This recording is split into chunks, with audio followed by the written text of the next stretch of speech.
Okay, okay, there we go. Now I'm connected. Okay. How are we all doing today? I was talking and didn't even realize I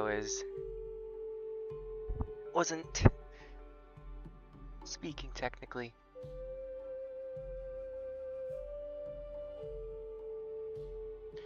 But yes, I have one small thing I need to finish up. And then we can get into game. It's not quite something I can show off yet, but it's coming along well.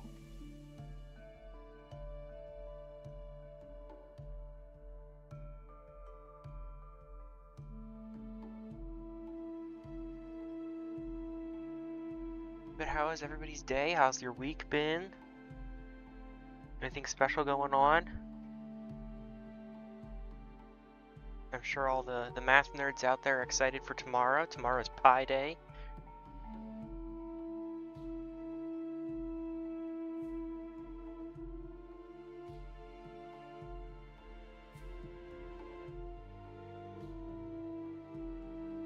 Just got these abilities to go.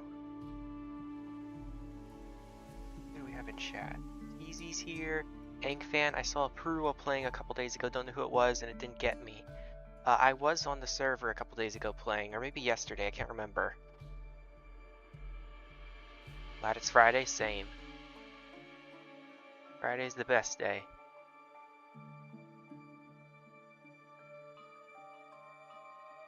Alright, what is your... Well, we'll just keep it as that, yeah. Okay, shouldn't have to worry about that anymore. And that means we can get started. Not that one. That one.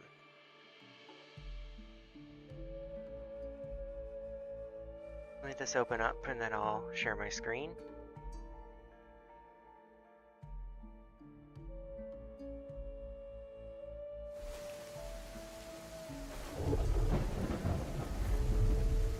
Skip.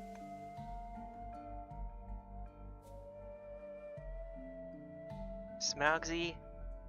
Oh, it is Friday the 13th, that's right.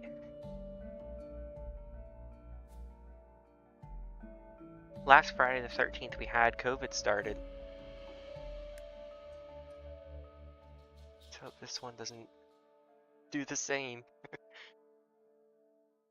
How's the engine coming along? Chica has been working on that, and the other day I think he was almost entirely done with it. There was an issue with the plugins he had to get fixed up. He got that fixed, and now there's another error that's showing up, so we're hoping this week, but we'll see. I should have a dyno on. Yeah, I should have Peru. That was on the other day. Just following people around, messing with them.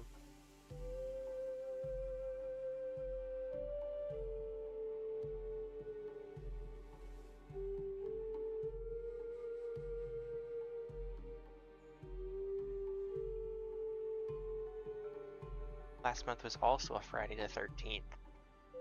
2 in a row. Well, that's no good.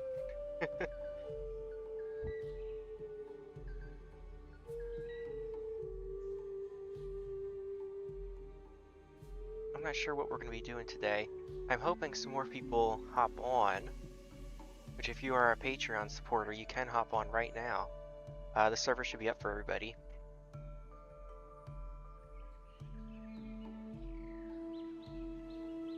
Good, just had to check that. You're Dryo.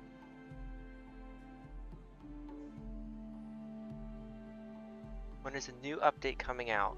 So the plan right now is to get the engine updated, and Chica's working on that, and then Air and I will be able to go into the engine, he'll go through the map and textures and stuff, make sure everything's good there. I'll go through the dinosaur side of things, kind of test a few other systems. We'll make sure that's all working properly, and then we're gonna do a few minor fixes probably and push that build to QA, just so that they can check through everything as well, and make sure the engine didn't break anything too substantial. After that, I plan to be doing a few more system updates. Oh, and I fell. And hopefully get this river fixed so I don't fall through the water anymore. A few more system updates and stuff, and then that'll get pushed again to QA and probably out to the public again. And then after that, I was talking with Islander. I'm going to begin working on the new environmental tolerances system, which basically just brings in a basic seasons, look and feel, and also brings in temperature and stuff like that. And that's the basis of diseases and infection and self-care and hygiene and stuff. So that'll be done. Won't take very long. And in the meantime, we'll also be adding new Peru animations, hopefully, and sounds.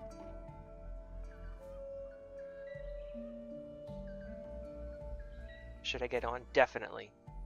Definitely hop on. I'm all alone. One player. And a small family of Dryos. Gone. Is it an EU server? I think so. It doesn't say in game. Not yet. The new UI will say it in game. I think it's an EU server though. Yeah, because my ping's at 160 and I don't get that on NA ones.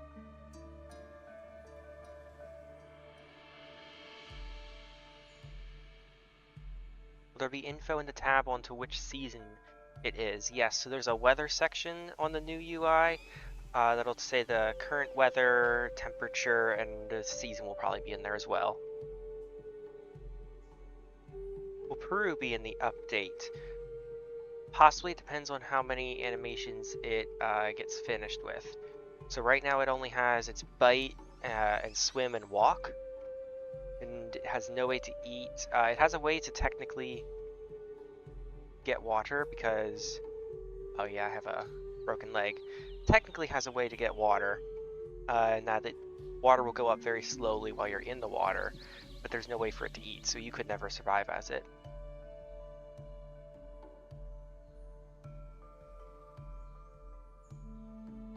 How far is it for this game to launch again? I mean, to be playable for the public. So currently it is available to our Patreon members, so it's technically public in that sense. Whenever we do another public demo, or rather just a demo in general, I'm not quite sure. Same with when it's going to fully launch and stuff. I'm not quite sure on the timeline there. Will the seasons affect dino health on the first update? They will affect pretty much everything that I want them to be affecting from the get-go. So let me pull up my sheet.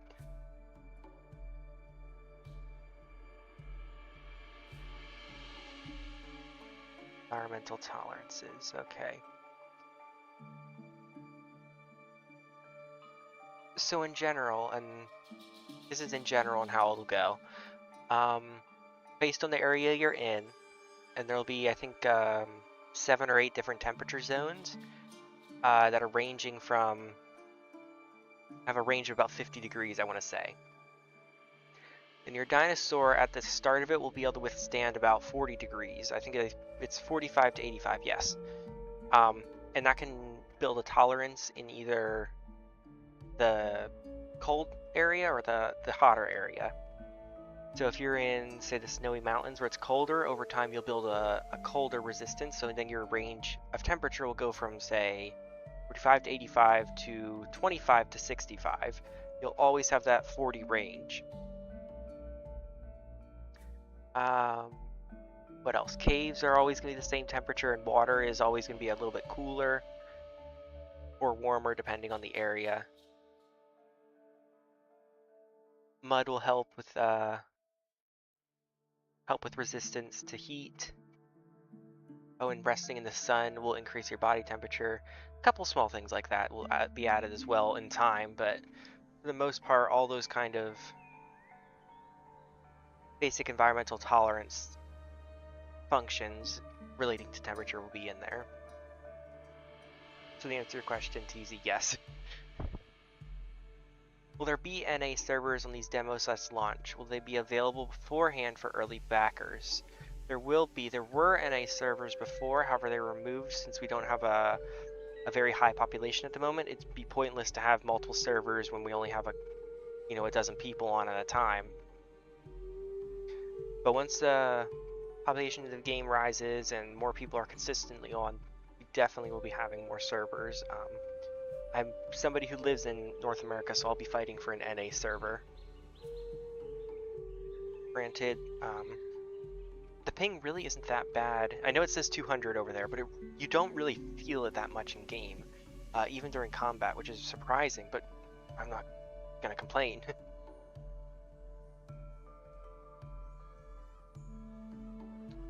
And main screen again.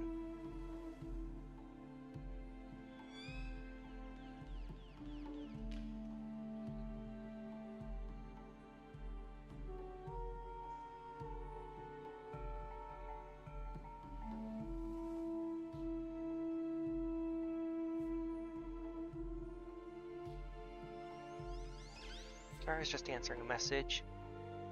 Very nice realism stuff. Yes, we're trying to balance the realism and the game, or gameplay.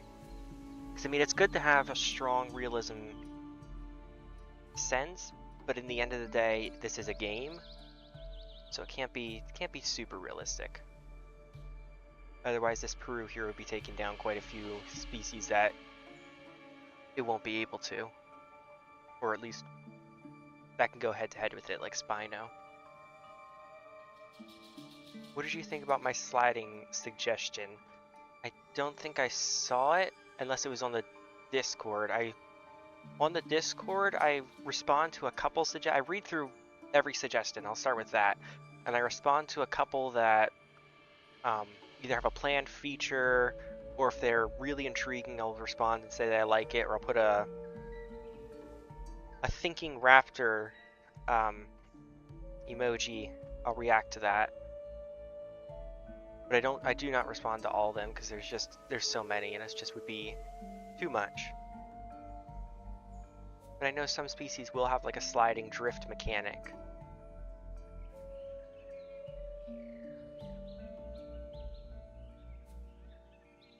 Get nice and foggy. I'm happy that the weather is slowly changing now. Or it would be quite instant, but that fog slowly rolled in.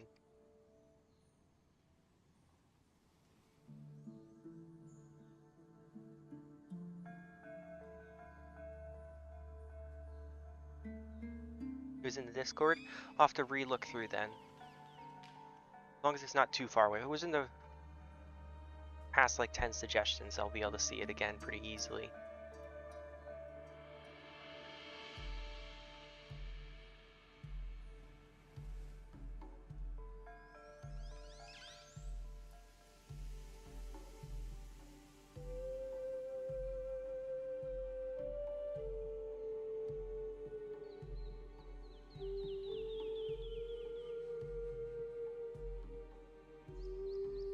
Stop with fog. I got PTSD from all the fog in the aisle right now.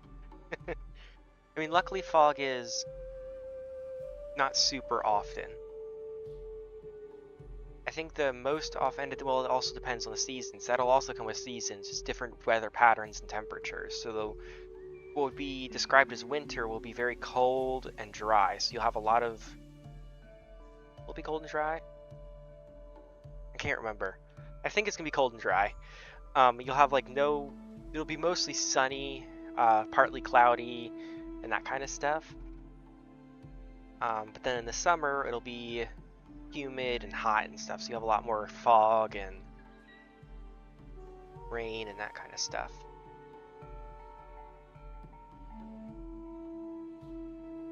Link to it in general. The description, or the suggestion. Take a look at it.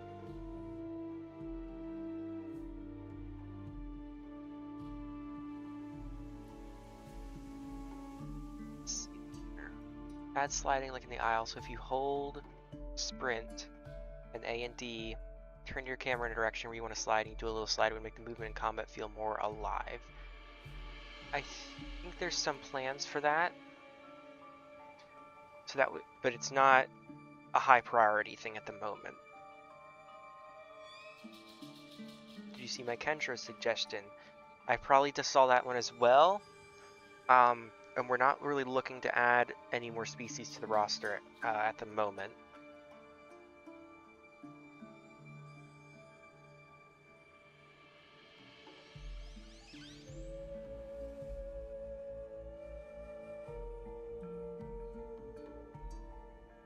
Be nice to have fog in EOA, but definitely not as much as in the Isle. Yeah, I know there's a lot more rain and fog and site limiting weather events that occur in the Isle, and I know that was something we wanted to do as well, but not quite as often. Because I mean, the fog, the rain, it's a nice effect, but having that too much can be too much, of course. So.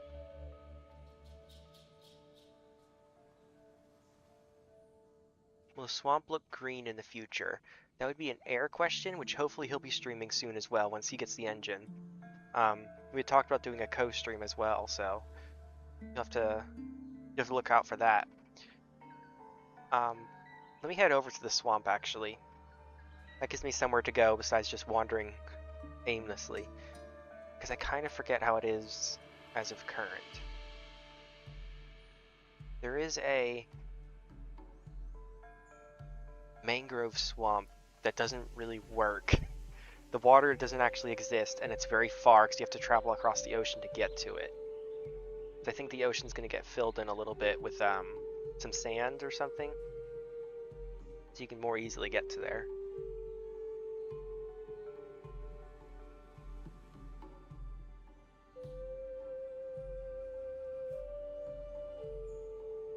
I wonder how that would look. And I don't remember if I talked about this last time, but I was talking with Air about the lighting in the game and making it a little more horror-like, as opposed to very bright and saturated and colorful that we've seen in these games so many times. I mean, Ark, Isle, Path, all of them are very bright and saturated.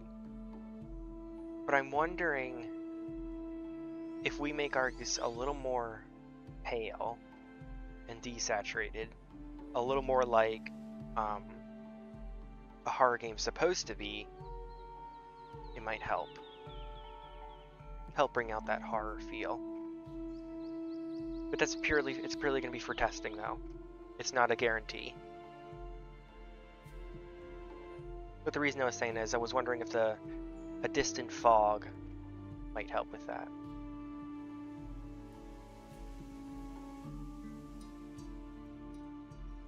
Do you have any plans of adding the Indominus Rex? So, as cool as Indom is, it is a copyrighted asset of Universal, so that's not something we could ever add into the game officially.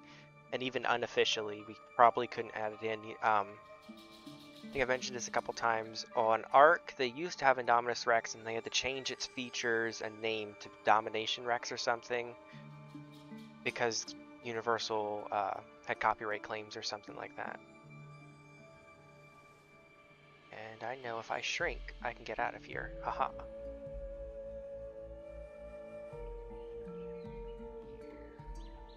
I can't remember if this exists in EOE yet through various mechanics, but will there be a system similar to mutations from the Isle? So mutations from the Isle are very similar to a generic perk system in many different games. And in that sense we do, and they're called evolutions in this game. And what evolutions are is throughout your time playing and growing, you'll have mini quests of sorts. And I say quests because that's the easiest way to describe how they behave. It won't be a list like on your screen or anything like Path of Titans, but you'll just kind of have to know, okay, if I want to get the Bloodlust evolution, I have to go kill 3 players via bleed, for example. And then once you earn those evolutions in your next life, you can take them and add them as like perks to your dinosaurs, both at the start and then at various points throughout growth, at each kind of milestone of juvie, adolescent, subadult, and adult. Then after that, once you've played the species enough and you have enough evolutions, you'll be able to create what we're calling a geno variant. And this is a real life thing usually seen in bacteria, I think. The species kind of mutates and splits off from its own kind. I think that's how it is. It's been a while since I looked at them, but I know it's something real life with like bacteria and viruses. And basically it'll give you a more enhanced version of the dinosaur with a special ability, more of custom skins and stuff. That's kind of the perk-esque system that we're having in this game.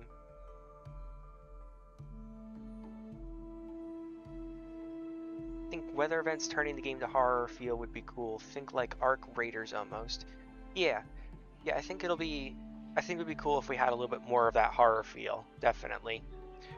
Somebody had suggested last stream that we do it via seasons even, so that like the winter has that full-on horror feel, while summer feels bright and colorful.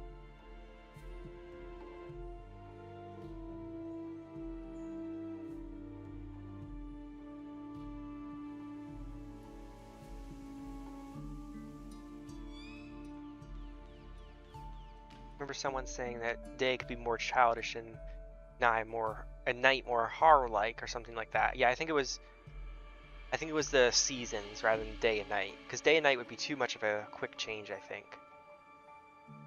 Will there be nutrition? Yes, and there already is. So I have nutrients right here, and there's this little symbol that's going to be down here, a DNA symbol that tracks how high my nutrients are.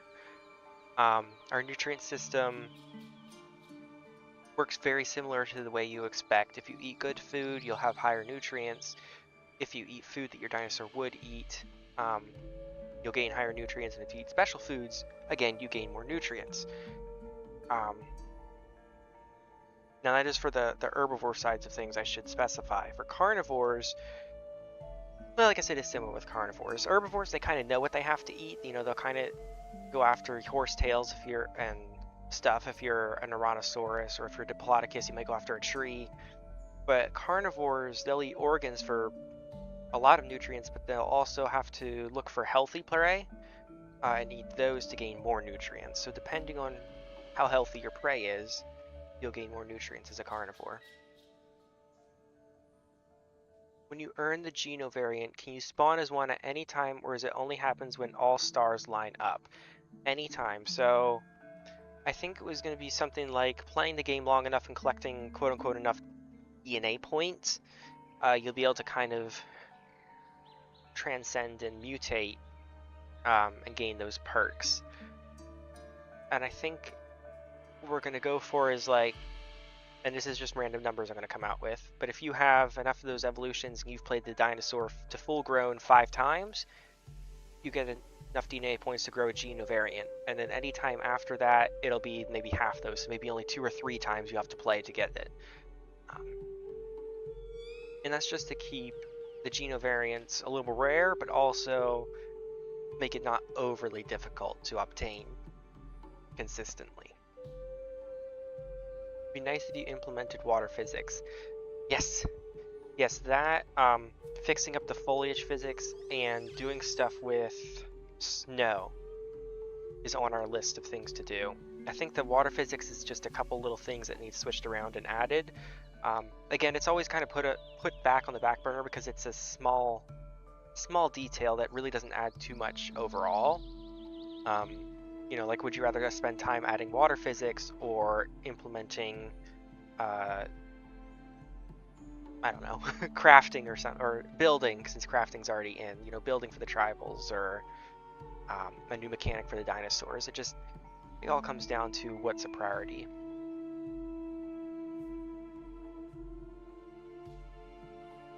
Have you all thought about locking mechanics during combat or pouncing?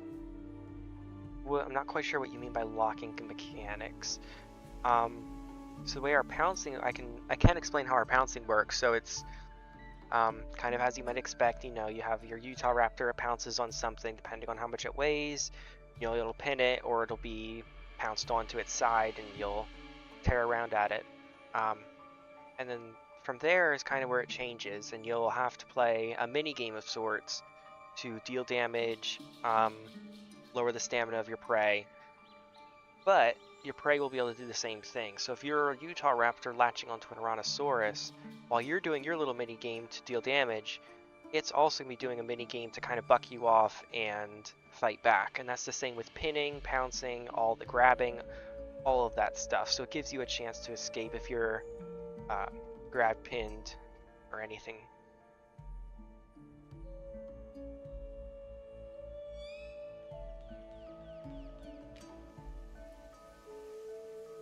Blocking mechanics during okay, that would make more sense. People thought about blocking mechanics during combat or pounce. I don't think so. I mean, like, if you're, unless you mean by the sense that if you're pounced, you can't do like your heavy ult attacks. That would probably be something we would block during combat.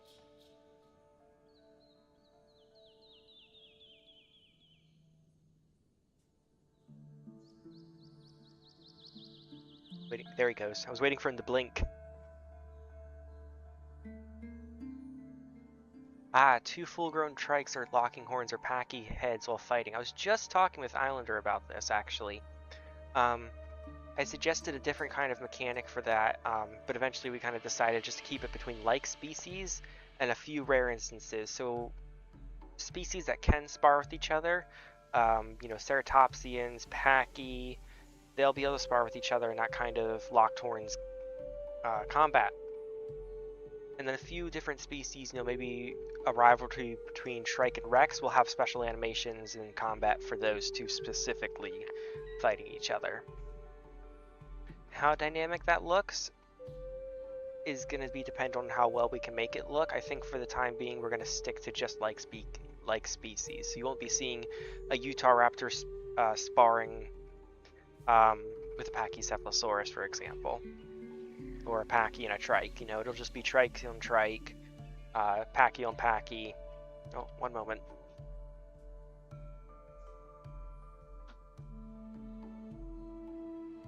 I have a wireless headset, and it just made the beepy sound it makes when it's ready to die on me, and I don't need that right now.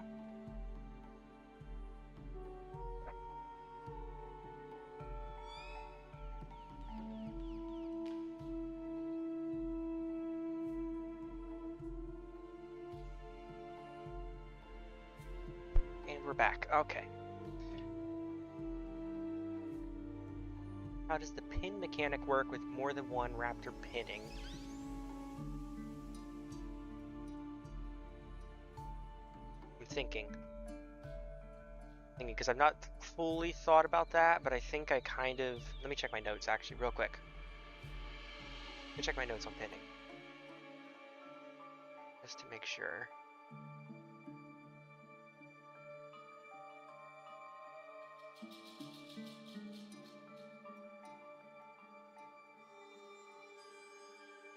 Okay, yes. So the way our pinning works is each species will have a value dependent on its growth. And then if those two values, if the attacker is pouncing on prey and it has a higher value than the prey, it'll get pinned. If it doesn't, it'll just be pounced on. If an additional one comes in, then it takes a combination of both of those and pins it. So if, say, Packy can't be pinned by a Utah, but 2 would be able to pin it.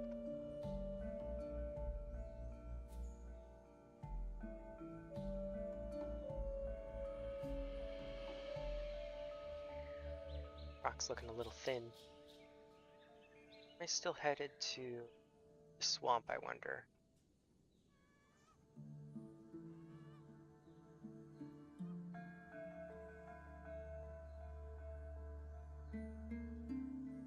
Cheat and grow myself up. There we go. I can see.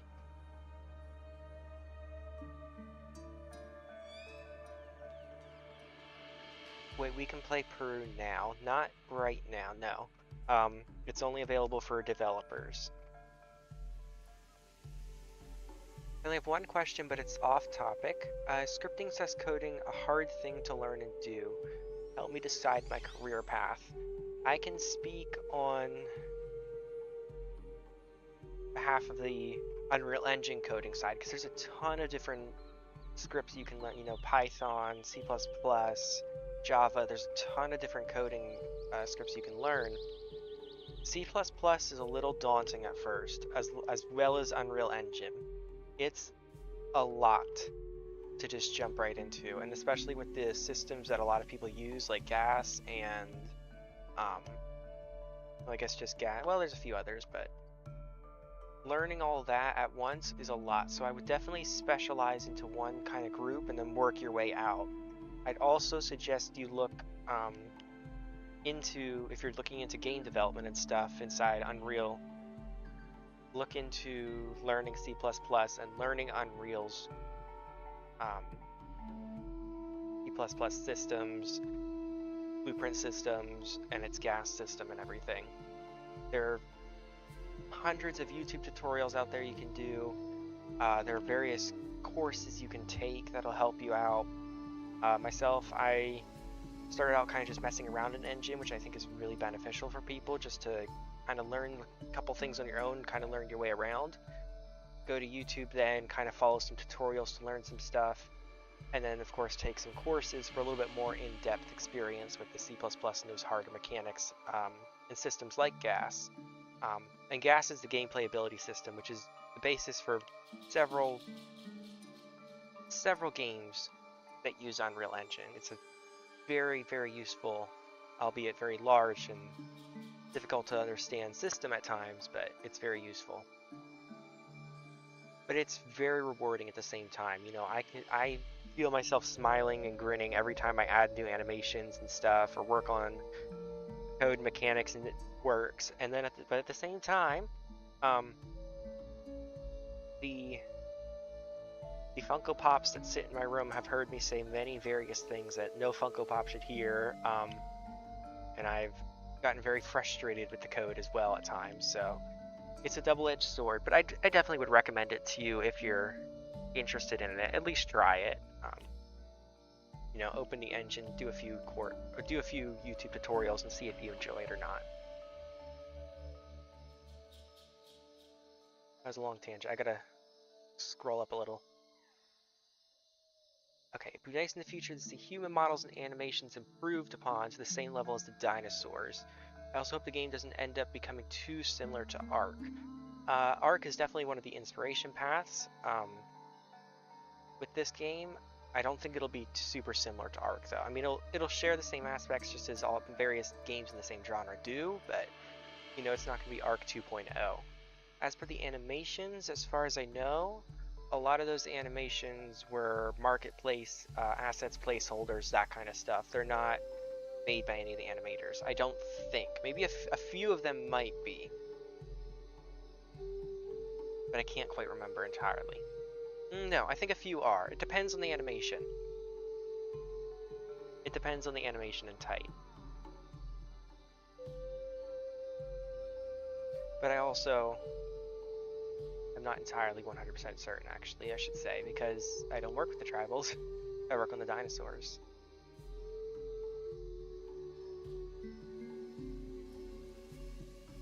A moment.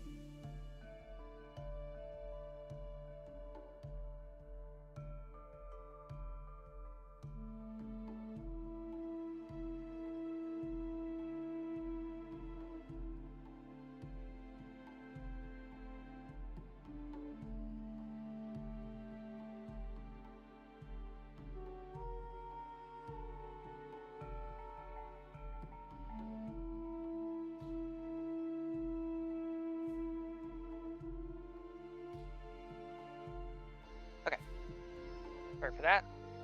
How would the minigame work with multiple pouncers versus prey? If it's one-on-one, it's obviously directly going to each of them. So the Arano doing a minigame to drain the Utahraptor stamina, and the Utahraptor doing a minigame to drain the Tyrannosaurus's health. Now, if there's two Utahraptors, they're both going to drain the Tyrannosaurus's health, The Tyrannosaurus will probably go 50-50 is what I'm going to probably decide to do, or 33, 33, 33, however many there are. There's probably only going to be a set number of points on the species that allow, so probably up to 4 can pounce at once, I'm going to guess. Maybe 6 if we do the back and head, or top portion. But it'll just be split between how much stamina each of them is draining.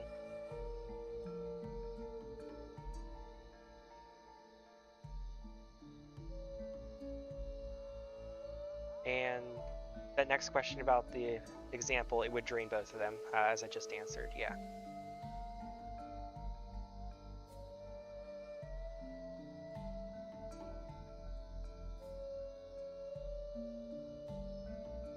My opinion, it would also be better if night vision adapted to the ambient light instead of making everything as bright as it does now. So right now what it does is it takes the light level, and it doesn't matter the light level. It is overcast. You'll see it gets a little darker, but it remains roughly the same light level. If I switch it over to clear skies, then it'll get a little bit brighter, and then it'll kind of settle back down. But it's about the same brightness as the overcast, and that was to just keep things from being, so if you're under a lot of trees, or if you're in a severe thunderstorm, it's not super pitch black and dark for you. That was kind of made purposeful, that is always brighter. That said, I did want to lower the brightness just a little bit. It's a little bright for me.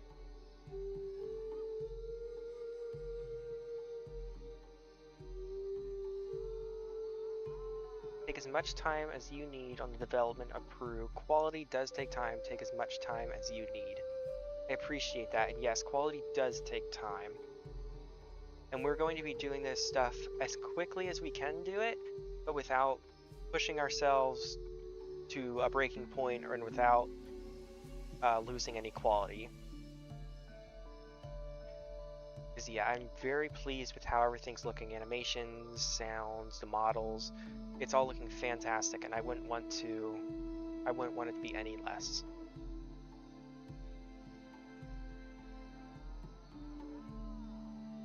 You're excited for Tropio, but Path kind of ruined it for me. You played it there. I have not played Path in several months, and I don't think I've ever played Tropio on there. I can't remember if it's Tropio or something else, but it can fly around and kind of hover in place, and it would kind of just bite at other players. There was a server I was playing on, there was some pterosaur that was doing that. I can't remember if it was Tropio or something else.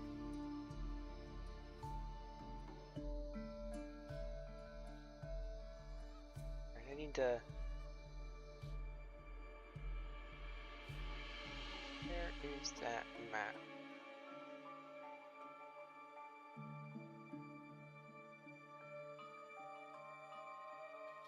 Artwork, Joey fan art.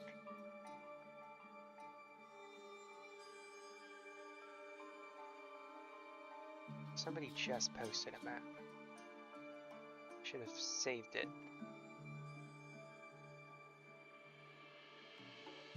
The EOE screenshots. No. EOE discussion, that's where it was. Okay, so I am...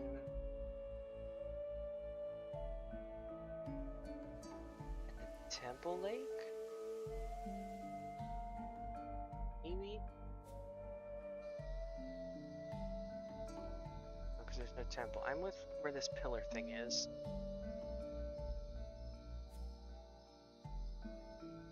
Yeah, I think that is the Temple Lake. Is there a temple in the middle? No. Hold on.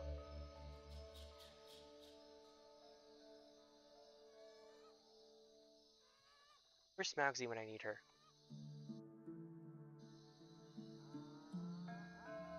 Either way, I think I need to go... always north. East. Yeah, I need to use the fan-made map. We are actually, that was another thing I was talking about. Just adding a map in game. One that you would probably have to explore, but there's so many people that are just going to be looking at a map online anyways. and even ourselves will probably look at the map every so often, so there's no, in my opinion, there's no real reason not to add it, but...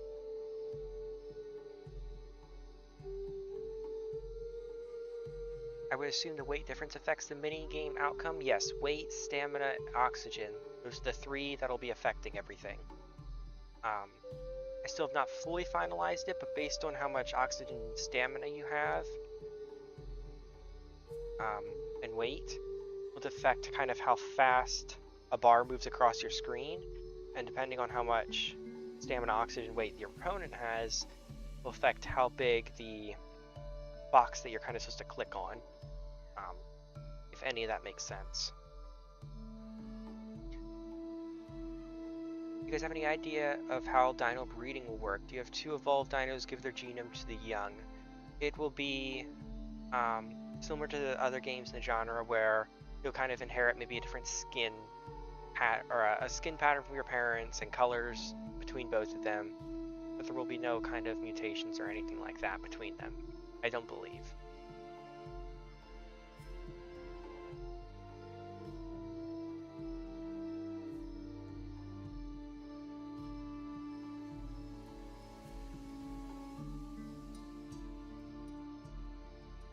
Is there any chance of a phenotype evolution, e.g. climate adaptations to colder environments, and therefore you would develop like proto feathers and fur? I like that idea. I think that's going to be kind of used with the morphs when we get to more body morphs and stuff, and some of those might affect the behavior of the dinosaur, but I think the majority of them are just going to be cosmetic appearances.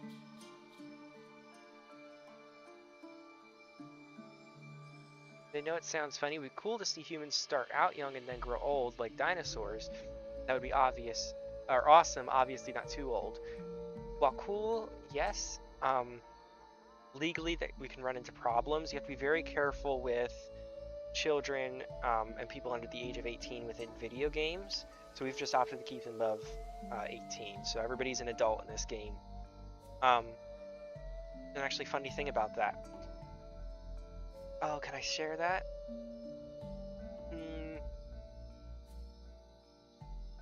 Yeah, I'll share it.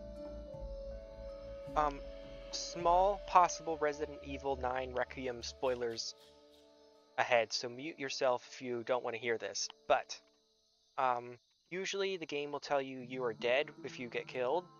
However, when you're playing as a child in the one level, it says you were caught. So I noticed that right away as something, and thought about how they had to do that. They couldn't say the child was dead because of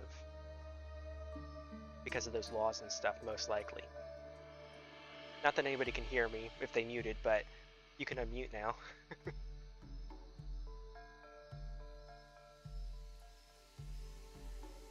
The fan-made map is fantastic. A bridge, hold on. Where's that fan-made map? There it is. Jungle Bridge. Or is it the Temple Bridge? I think it's the Temple Bridge. And I need to go north. And on my right there should be some falls. If I'm right, which there's like a 12% chance I am, then we're headed towards the swamp. Will animations be improved and added on? Some of them yes, some of them no. For the most part, I think most animations are here to stay, but there are a couple that are being improved upon. Like the Peru, I think the Peru is being entirely remade with these 4 animations it has. And then a few of the Eokar and Arana ones had to be remade for a system with the IK bones. So I can get IK added and speed warping added. Otherwise, most of them I think are good. Good to go, that is. And good in general. Should add an option in game or a setting to equip the map or not. That could work. That could work as saying official server owners can disable it or enable it. Granted, they still would go to external sources, but maybe. I feel like animations are a big part of realism. Yes, they help with the immersion. I always think that it's the environment, or well, three things. Environmental ambience, lighting, and music. Those always help with realism and immersion for me. You can get those three things right, you could make a McDonald's scary. Or anything like that, you know, like... Those three things play a huge factor for me.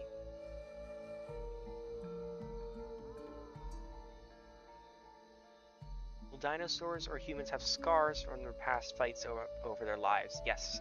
There's a planned feature, scarring. Probably a later system, because it is a low priority thing. It doesn't add much other than a little bit of realism and depth to the game, but otherwise not much.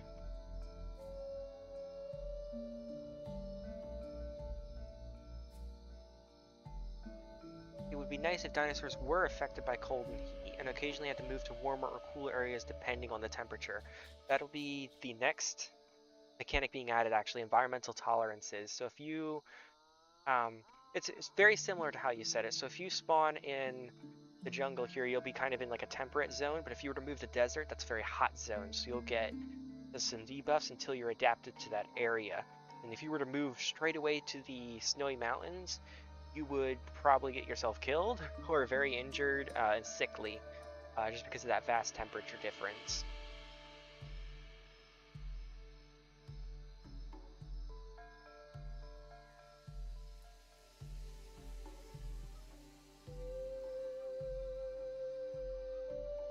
How will the corpses work? Do they rot over time and disappear, or turn into bones?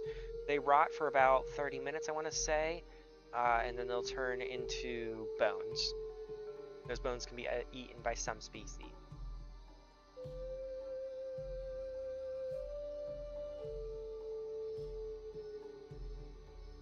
The Islander liked the idea of the seasons changing the atmosphere of the game, with the winter being more horror and summer the opposite. We did talk with him, because Air and I had pinged him then to confirm if he was okay with Air testing this out, and he said he was okay to try it, but he was skeptical on, and I can agree to this, if it would be too much and if it would be difficult to play in. I think his main concern is like if it's too foggy or you can't see very well, kind of like how horror games are. But I'm more so just wanting the lighting aspect over the ambience. Hopefully he likes it though. Yes, you would have to adjust to a new environment depending on where you are.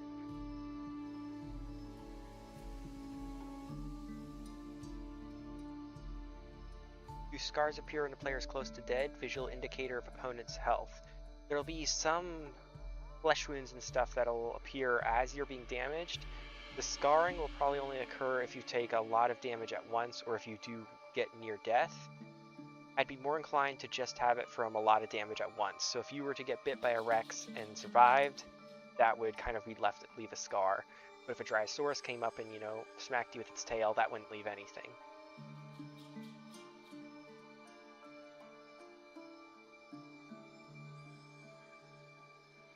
Do you have any dinosaurs you're excited for to be in game? I can be biased and say all of them. They helped me. I helped with the roster and everything. I mean, I'm very excited for each and individual dinosaur because I find them all to be unique, and there's something that I would play, and there's a reason I would play each of them. Specifically, though, I'm very excited for Minmi, because Minmi is going to act a lot like a snapping turtle, and I love snapping turtles. I actually have one out in my pond. I'm excited to, of course, have Rex in the game, because I like Jurassic Park, I like Rex and stuff. I'm excited to have a flyer in the game as well, because I'm curious how the game looks from up above while playing around. Because, I mean, I can see it in editor, but it's different once you're actually playing as it's something.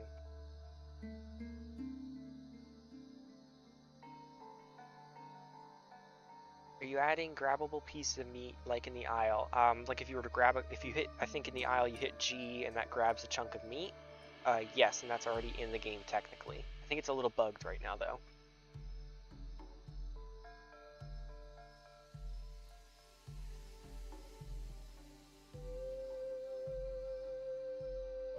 dino PvP game, isn't it? This is Echoes of Extinction.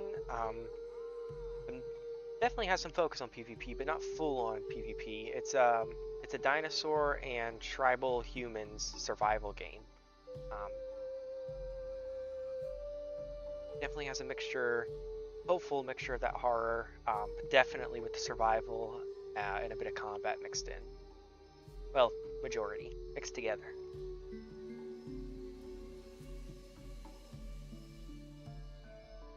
Right, let's see. We're going east and we're coming up on a bend to turn north.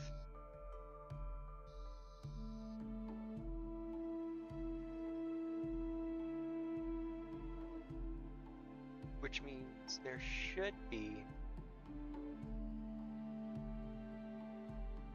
if there's a pathway just up ahead here. Oh, give me back my chat. Then we're headed towards the swamp. You have a plan to prevent cannibalism, a penalty or something. The only penalty cannibalism is going to have is you're not going to get nutrients at the moment. And I think Islander had mentioned this as well, we're not entirely opposed to cannibalism in the game. I mean, it's a natural thing that's occurred in life, especially within the animal kingdom. But it's also something that we know a lot of players do dislike, so it might end up being something that has to be modded in, but we'll see.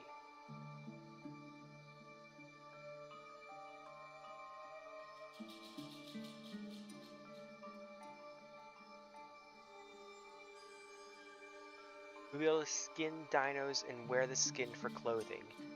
Yes, you wield a butcher dinosaurs. I'm not sure if that's going to visually show, kind of like Red Dead, but I mean, that would be cool if it did. But I know you can butcher them for their hide. More of an RPG and horror, right? Yeah, similar to that. Nemicolopterus is what I'm excited for. I love tiny flyers. I don't see them enough. Nemi is, unfortunately, and we're gonna need to hope for the happy ending where Nemi is an actual dinosaur, but there's, well, flying reptile. But evidently Nemi could be a dubious species, which just means that it doesn't exist and it's a smaller, usually a different, same version of a different dinosaur. I think Nemi is supposed to be a smaller, like juvenile Tapizarid, but we're hoping that it's an actual species, and that's why we're still adding it into the game. But it is one of the smallest flyers, if not the smallest flyer, from the dinosaur era. We add more foliage movement depending on the weather. Possibly. So foliage movement, we had this before and I'm not sure if it's still there. I can check. It's gonna get loud.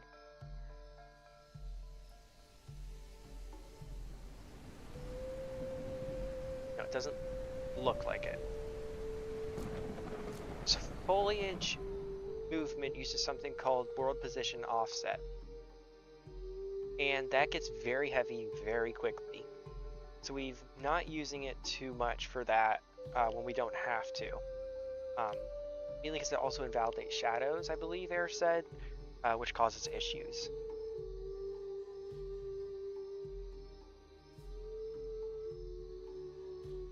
A scale of 0 to 100, 100 being fully finished, where would you say the game is at right now? It's difficult. So we've got 52 playable species, and we've implemented 2 of them, and they're about 60% finished each when it comes to all their animations, mechanics, and, well, just all their animations, textures, and sounds, not including many mechanics. We have a plethora of mechanics for the dinosaurs and the tribals, a lot of global systems to come. I mean, overall, the entire game, from start to finish, maybe 5% of the way. Maybe. You know, this is not a 2 or 3 year game. Now, it would be if we were a AAA studio, we'd get this out in 5 years. But we're an indie team, so this is a couple decade long commitment here. I would say from start to finish, the game will be done in 20 years. and that's when we're kind of like, you know what, we finish this. If that ever happens, you know, there are games and series that have never finished. I mean, you got The Sims. Ark has been going on for like 10 years now. GTA has been going around for a while. There's so many various zoo tycoons. Like, this game's going to be around for a while, I'd say. At least the development of it. So long as funding continues. That's the big thing. Funding is what's going to kill pretty much every indie game. Are organs going to be able to be removed for nutrition like the Isle? Yes, and limb removal would be interesting. Can you drag dead dinos? Limb removal is interesting, but I don't think it's going to be added, unfortunately, because it's just too much. Unless the dinosaur's dead. Maybe if it's dead, you can grab the leg or something off of it. That'd be quite cool. But yes, you can drag dead dinos. There'll be different tribes of people that are more aggressive and AI. Yes, there's a couple different varying levels. So there's kind of like the travelers that you can trade with, people within villages, very large communities, and then there'll be aggressive hostile tribes as well. For the season thingy, why don't you make the winter have some days where it's sunny with only some days with the fog, making it the closer you are to the middle of winter, the more horror with actual fog. So we use a system called Ultra Dynamic Sky, which is an amazing weather and lighting system that a ton of different games use. I'd say most games in Unreal Engine are using it at this point in time. If I'm being honest. I mean, the Isle uses it. Yeah, there's a ton of games that use it, and it's for good reason. I mean, it's a good weather system. It's a good lighting system. It's very good at what it does. So we're kind of constrained on the limits there, but I definitely will look into making it so throughout winter, spring, summer, the season does vary. I think it does vary in that whatever I put in will be the coldest during winter in the very center of winter, and it progressively gets colder and then hotter as it goes into and out of winter. I'm not sure much more than that. What is the AI situation right now as food source for carnivores? What are plans for them with variety and such? So every species you see on our playable roster will also be an AI species, and this is to allow tribals to tame them and use them as mounts and for farming. They'll be able to do this by collecting their eggs, so we'll have a bunch of AI around that are just nesting, and they'll also be used for carnivores to eat, of course. But yeah, our plan is to kind of just have them wandering around, kind of doing various actions and stuff. We are looking for somebody, I think, that can do AI. If you know anybody, if you yourself can do AI in Unreal Engine on a very large scale multiplayer setting, that would be fantastic. Probably about half an hour ago, somebody asked about the swamps being greener and having stuff on top. This is a very stretched out image because you can see how pixelated it is, but this is kind of the idea, and then that algae would kind of be pushed out of the way, hopefully, as the dinosaur swims through it.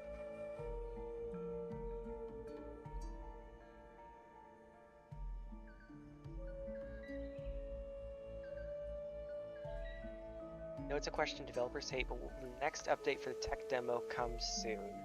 So the tech demo, unfortunately, has gone and passed, so I'm not sure if that's ever going to be updated again. But for Patreons, they'll be getting theirs in the coming months. That's as good of a timeline as I can give you right now. Have you thought about grazing for herbivores? Something that can help them get food when unable to find food, only being able to when they are pretty much starving within an open area. I did think about it, and I've kind of decided to opt out of it. I think that grazing will make the herbivore life too easy, and that a lot of people may not even look into the nutrient system and just see that they can eat grass and just eat grass. That said, there is going to be a plethora of food around, and all food does give nutrients. So if you find an elderberry bush, that's going to give you some level of nutrients. It won't, as an Tyrannosaurus, for example, it doesn't give you as much as horsetails will give you, but it does give some level. So that's kind of there. kind of there to help you out. You know if you'll be adding any fish that might fight back? Yes, Onychodus, which Rar is currently polishing up, if not entirely doing some small redesigns to it. I wasn't quite sure. So you just talked to me about that last night. It's one of the 3 AI species that are becoming soon, or 4 AI species that'll be coming soon. But it'll be able to fight back.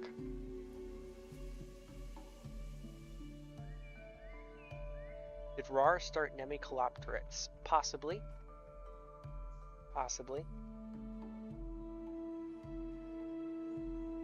Will the game be less laggy like the Isle? I'm unable to play the game because of it, so I'm wondering if it'll be more compatible with devices that don't cost like $5,000. All that comes down to a lot of server optimizations and game optimization stuff, and it does come down to hardware. We're running this on Unreal Engine 5, which you've given me an excuse to... Okay, that's fine. You've given me an excuse to bring out Microsoft Paint so you can see my wonderful art skills.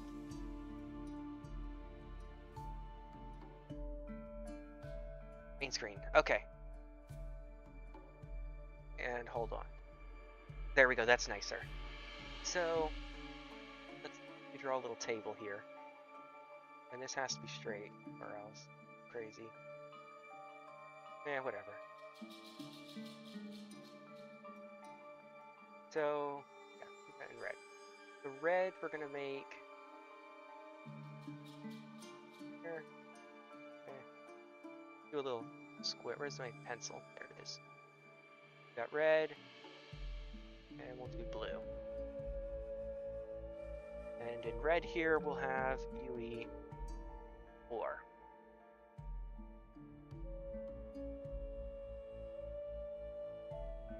And in blue here we'll have UE5. Trust me, this is worthwhile. Because this might help explain kind of why the game runs the way it does on some devices. And over here we're going to have performance. We're going to need to make that a lot smaller.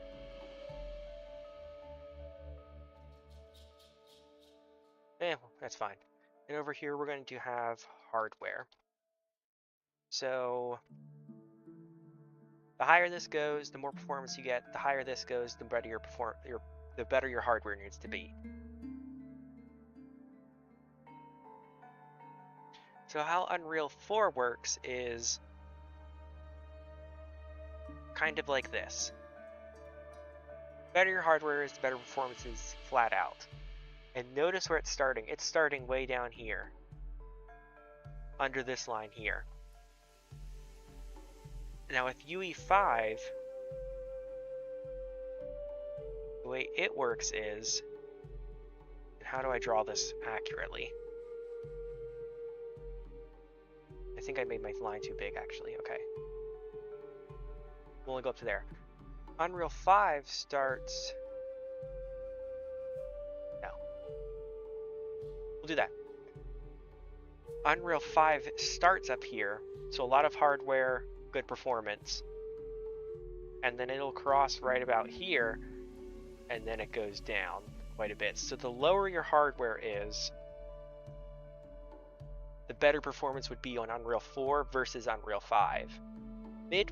Midway is about the same, but high-end hardware performs much better on Unreal 4 than it does on Unreal 5, if that makes sense. And that's kind of where that lag comes from. Of course, it depends on what kind of console, or not console, PC you have, but that's the general idea. Why the game kicked me, I don't know. When dinosaurs look at fire, like a torch held by a human, the eyes should glow like animals that see at night when you hit them with light. That would be actually really cool. I'm going to try and remember that, because yeah, that would be actually amazing. I want that for night vision already. Is a console release in the pipeline? One day, yes. We're most likely going to be able to release the console one day. What kind of consoles? depends on what kind of consoles are out. Most likely it's going to be, you know, your high-end ones, PS5, Xbox S, I think. You know, it's not going to be going to your old PS3 or whatever, but the high-end consoles will probably be able to run it and do perform well. I'm not quite sure on cross-platform, but I think we're going to be going there. The animations be improved upon. Most of the animations right now are kind of set in stone. You're doing well. Forest so far, and we're like how they look. There's a couple that do need redone. I think the Peru is getting fully redone. And there's a few with Arano and Eokar that need redone. Because we changed the idle animation for Eokar, so a couple of the Eokar ones really needed redone.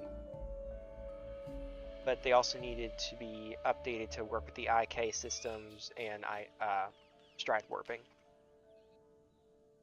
Are you planning on having dinosaurs that can climb, such as Microraptors? Yes, so there's one that starts with a Z, and I don't feel like trying to pronounce it today, but it's a small flying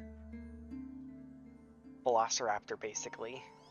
All feathered, but we're wanting to have it latch onto things, and it'll also have a venom mechanic. What did I crawl over? I guess that one little log there. Okay. It'll have some envenomation that causes, you know, kind of like delusion, hallucinatory effects within the mind and stuff. And some really cool ideas with that I don't want to quite share just yet, but I'm looking forward to that one as a playable and its venom effects.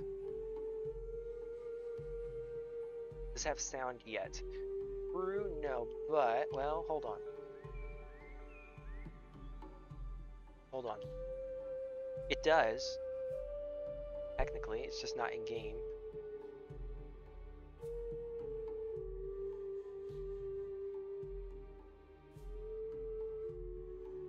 Horseshoe crap failed. I've been fighting, and nobody here's gonna understand this except for Islander if he's watching. I've been fighting this bot Islander made for like 3 weeks now. Because it keeps telling me it fails at stuff or whatever. Sounds though, that's what I was looking for. Okay, this is a new sound. That's the Peru help sound. I might have to turn up.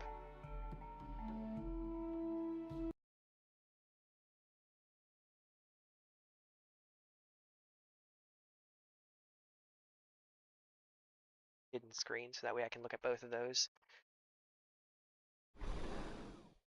Yes, so this is the Peru help sound that was just made. At least a concept of it. Sounds set. There it is. I mean, it has its bites as well. Which is it has that nice pop sound that you hear with alligators and crocodiles. I love it. A couple different variations there. To add on top of the variation that we can do in engine, of course. What else did it have? It has its broadcast. Let's see, it's this one. Which is a nice, deep, beefy crocodile sound. Threaten.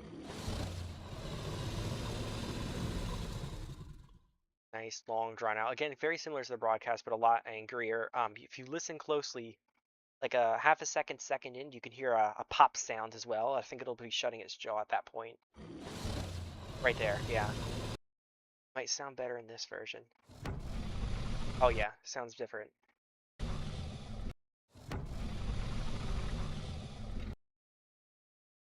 And then there's a friendly as well. Which, you know, kind of all sounds you would have expected to hear, but it's nice to hear them. Oh, it's a thunderstorm. Not today.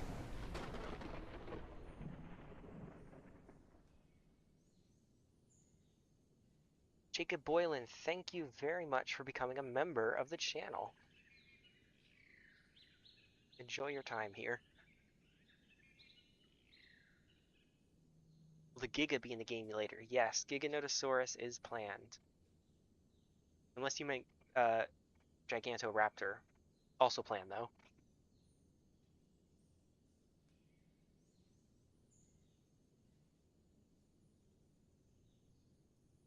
what will the dino damage look like on tribal people's buildings? Like if I can just get down building my mansion, will a trike be able to plow it over with ease? Depends on the material. If you're making it out of thatch and wood, probably. But I think we have like stone and masonry bricks and stuff that are being planned that you won't be able to take down as easily, if at all.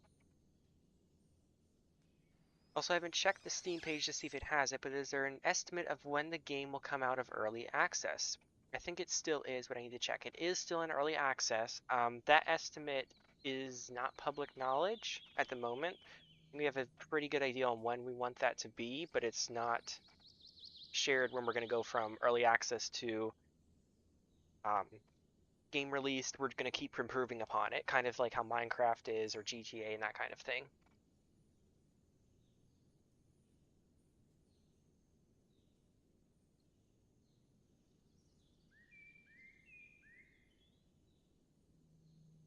And that's all the questions, finally.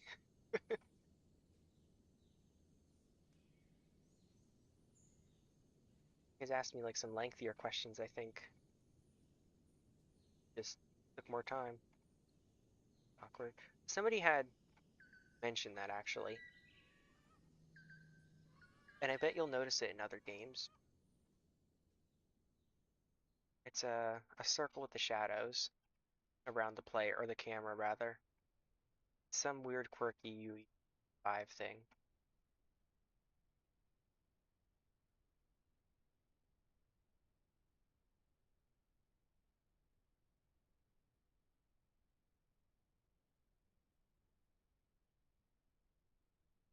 No, I meant the big boy.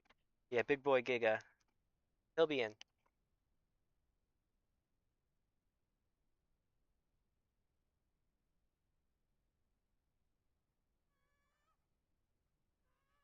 Wrap all the way around? I don't remember walking on land. No, I did walk on land to get here. Oh, that's right. That's how. Okay, never mind. You want to know all the details? I know. I know. If we switch positions, I would be asking the exact same questions.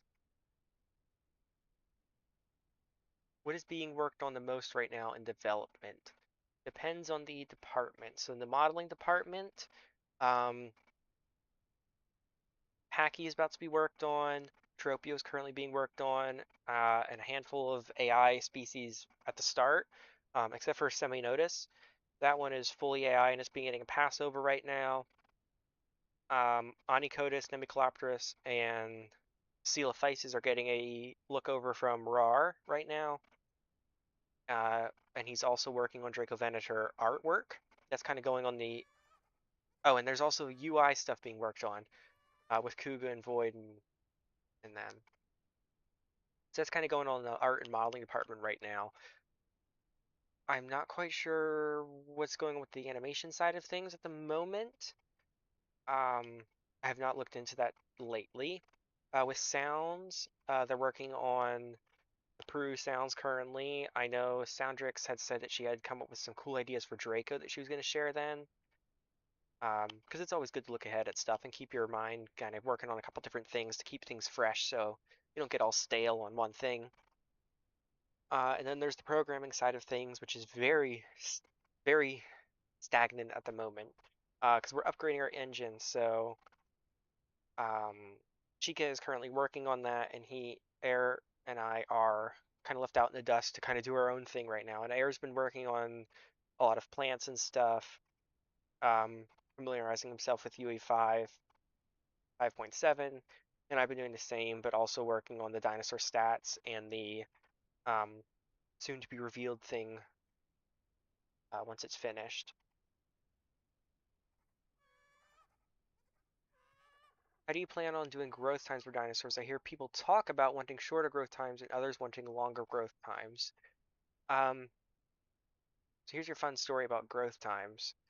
I originally wanted growth times about twice as long as they are right now, and I need to get out of this water because I'm getting sick looking at it while it's moving still. So, but yeah, they've been cut in half already. So they range from about half an hour for our smallest species, Capychara, Zhenglong, a few others, up to about 2 hours for Eokar, 3 hours for Rano, And it goes all the way up to 12 hours, 8 hours for T-Rex, 12 hours for Diplo. And then it goes really far up for Argentinosaurus at 24 hours base time. And you can not take a look at the nutrient system and grow for that length of time, if not longer, because if you're malnourished. But if you look into our nutrient system, you're have a good well-being, which is basically just saying hydrated, full on food, good stamina, healthy. You'll be able to grow at about little over half that time. So if it's a 3-hour growth, I think it ends up being about an hour and 45 minutes or so. If you spend more time, for example, in the snow and you get more adapted to it, we'd be able to get a snow skin. In my opinion, would be sick to see. I think with geno variants is how we're going to be giving out exclusive skins, I think. But that would be a cool idea. One last question, since I'm kind of running out of them. What types of traps will the humans be able to make? I'm kind of thinking like snares for like tiny dinos. Yeah, snares, bolas, larger bear traps, that kind of thing. Is there a way I can DM you a bunch of ideas? I work on the game similar to what you have done. Once I seen this one, I stopped. Would you love to give you a ton of ideas? You are more than welcome to head to our Discord, which is in the description. There's a suggestion channel. You can put that stuff there. Um, I'm usually fine if people DM me as long as it's not something weird or like trying to enter into my personal life. I don't. That said, I don't usually respond, but my DMs are always open. So if you feel you want to, that's fine. But I would highly suggest going to the Discord and putting it in the suggestion channel first, because I do look at all those anyways, and then other people can see them and kind of upvote them. We have a roadmap. We can see of estimated times for dinos. Kind of like the order they're coming in. I can pop that up on screen real quick. Oh, I wasn't sharing my screen. Didn't have Islander here to tell me about that.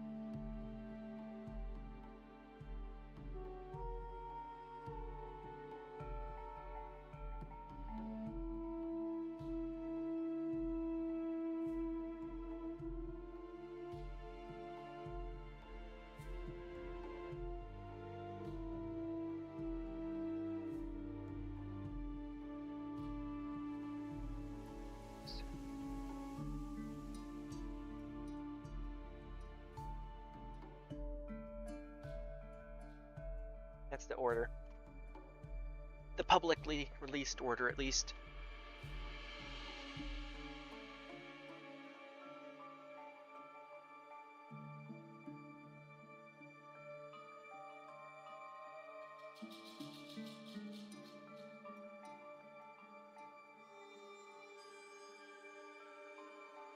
What was the next question? Any question, but how many people are working on the game? It's always a tricky question to answer. So, in our developer Discord, there are 35 people. There are 3 that work in engine. There are 2 that are actually doing models.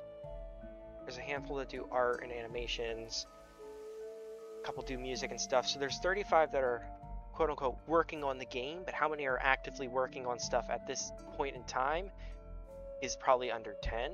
So a lot of them are commission based. So as we need stuff, we reach out to them and say, hey, we need some concept art for this. We need a new soundtrack for the Redwoods biome, that kind of stuff. So I'd say technically less than 10 of us are full-time, well, not even full-time for some of us, but are fully working on the game. Yes, 24 hours for Argentinosaurus. And it is 10 hours for Rex. I said 8 earlier. And that's base time.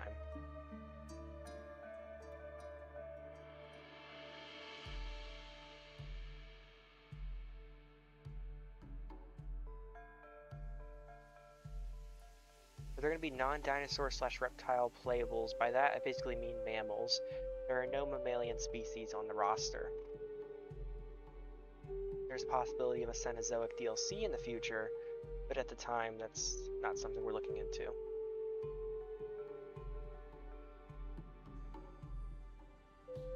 Back to exploring.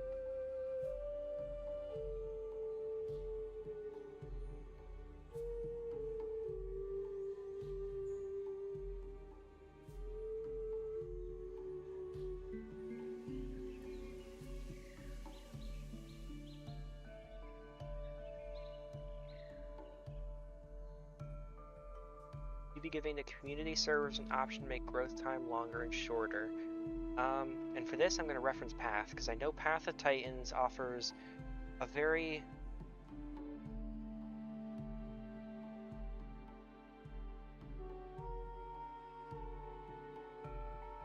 what was I going to say? I've lost my train of thought, because Islander messages. Let me answer what Islander asked. And he wanted me to explain the 24 hours thing. So 24 hours base time. Base time is from if you are a hatchling to an adult. That is how long Argentinosaurus would take if you just basically did not take care of your dinosaur that much. You took care of it, but you didn't do the best job. If you do the best job from a hatchling to an adult, that would only be 15 hours then. Now that, and again, that's from hatchling. Now if you're from a juvenile to an adult, 13.5 hours. So it's most likely not going to take you 24 hours to actually grow an Argentinosaurus. The quickest you can do it is about 13.5 hours, but I would, kind of expect about 15 hours or so. And again, that's for Argentinosaurus, which is twice as long to grow as Diplo would be. So most species are probably going to take under 7-8 hours max. Well, on average. But yes, what I was talking about before was customizing growth times and stuff, and I was going to reference Path of Titans because they let you kind of customize every stat, and that's kind of what we're going for. You'll be able to edit how long you want stamina to last for, how long the growth time is, that kind of stuff. Speaking of Path, will there be any other option of modders in the game that will make other dinos and plants? Modding support is definitely something that we're looking for.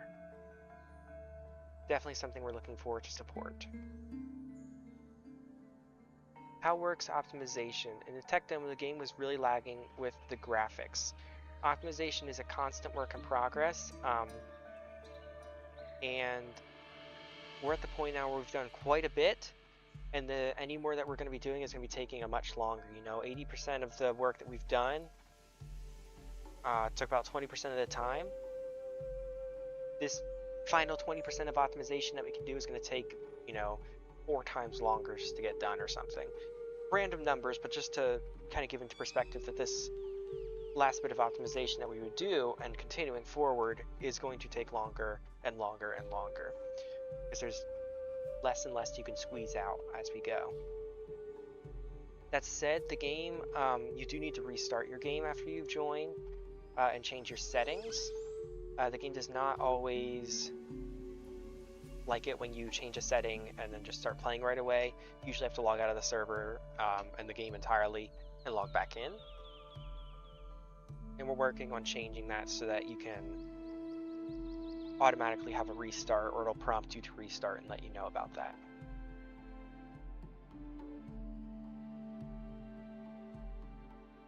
When is the next update for the Patreons, if it can be shared? Timeline wise, I cannot share because I don't quite entirely know. We're looking to get the engine update done, get a few fixes in, push that to QA, get it back from QA, maybe add a few more little things, then push it out to Patreon so they have a new update.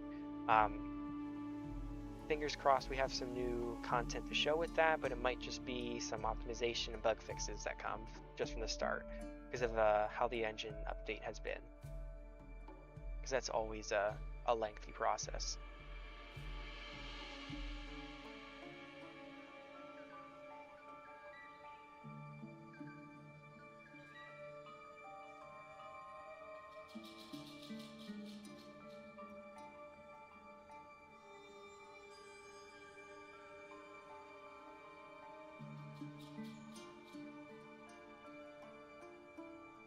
cool. It seems more like a realistic version of Path, which I love dearly. I'm going to be heading off now, but thank you so much for answering my questions. And at point, I'd love to donate some money to help. Every bit of donation support is always appreciated. You know, we did very well with our Kickstarter. I think we funded over 120%. You know, that money's starting to come in. People are starting to get paid. Stuff's going to start moving quicker. As much as I know everybody would love to just work for free and everything would be so much better if we could just all do the things we like without having to worry about money. Unfortunately, yes, money does make the world go round. So yeah, we really do appreciate every bit of support that we get there. Will there be locational fractures and bone breaks? Yes. And there are more serious injuries that last longer. Also yes. And will there be venom and poison? How will it work? Question dump, my bad. I saw that also. I knew to answer each one individually, but yes, as well as poison. I can go through each one of those a little bit more in depth now. Locational fractures and bone break are kind of those serious injuries that are going to last longer. You know, Packy comes, rams you in the side, your leg's broken, you'll have to heal that off over time.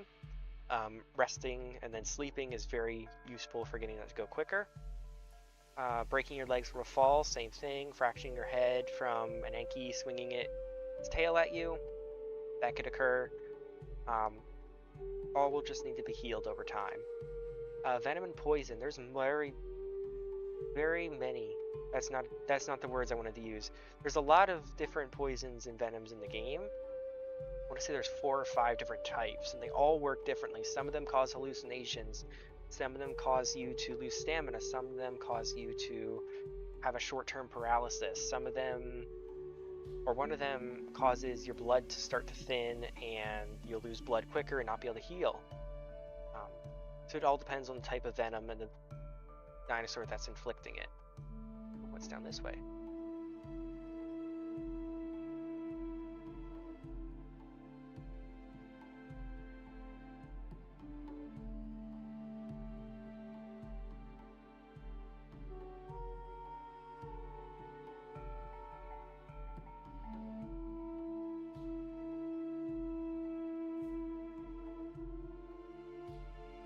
What's going to be the max player count for official servers?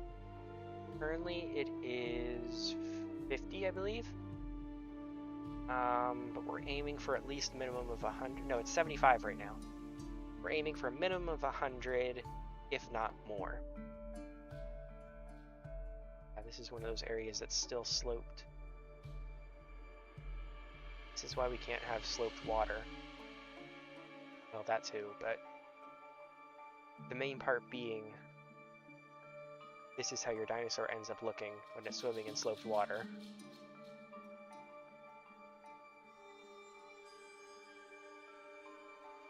Oh, this just goes to the ocean. We're not going that way then.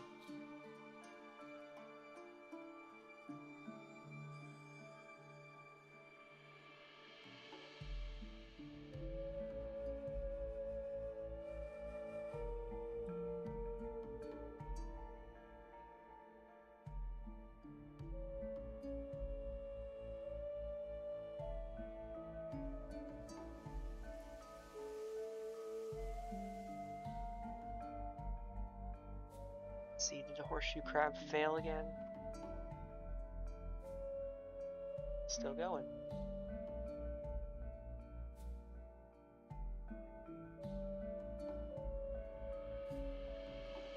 Calendar, since I know you're listening, horseshoe crab's the last one. Alright, no, I already told you that.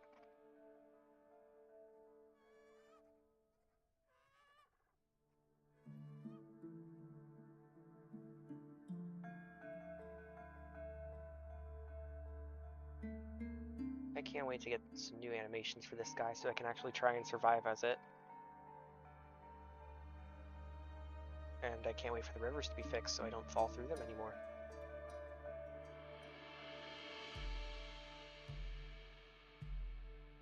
Yes, finally.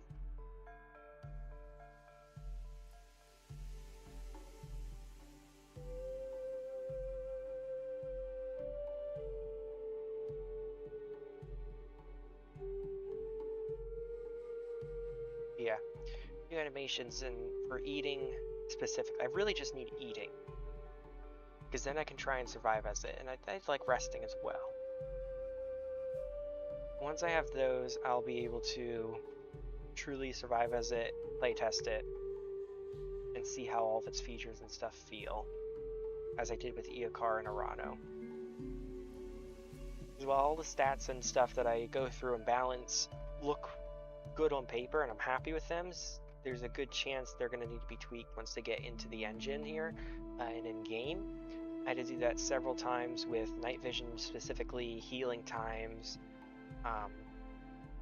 a little bit with the food times there, but I think that's the majority of that was an AI issue. Yeah. Always fun to see which of your balance stats remain and change, and in which way.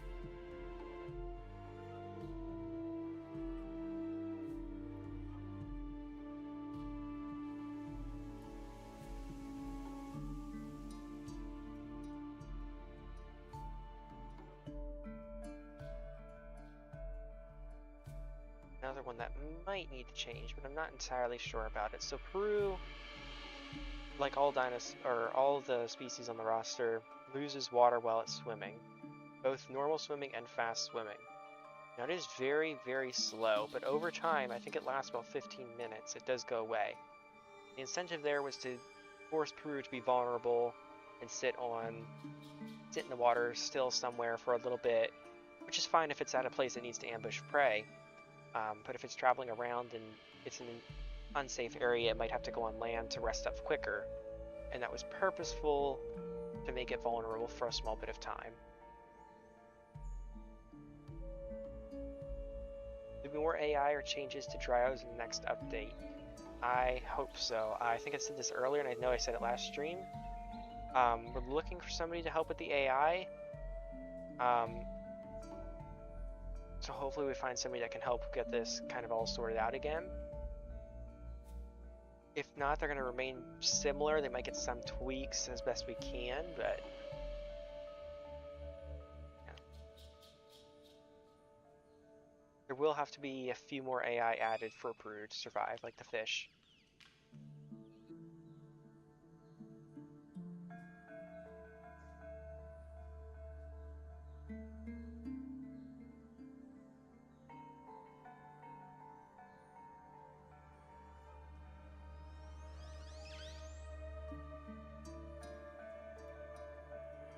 Granted, well, yes, the AI do have their issues. It's not that big of a problem when we had a larger amount of people online.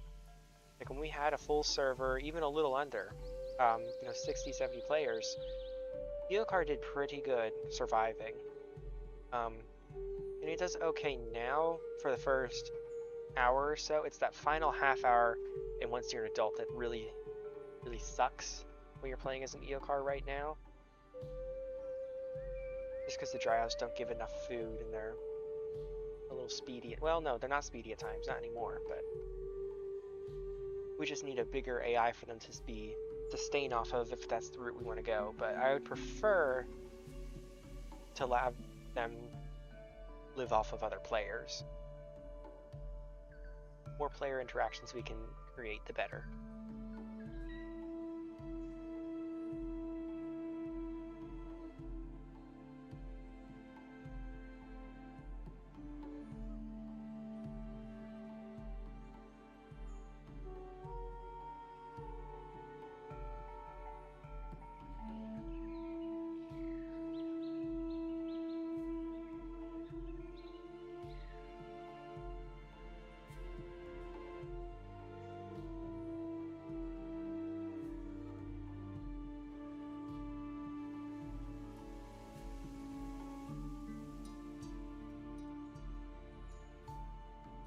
Look fantastic. All they look get foggy. Not at all. Oh, fog and night vision. That's another thing I got. No, it looks fine. Okay.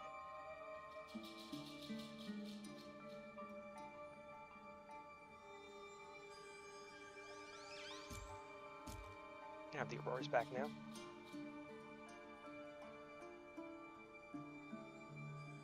Look at that, that's cool.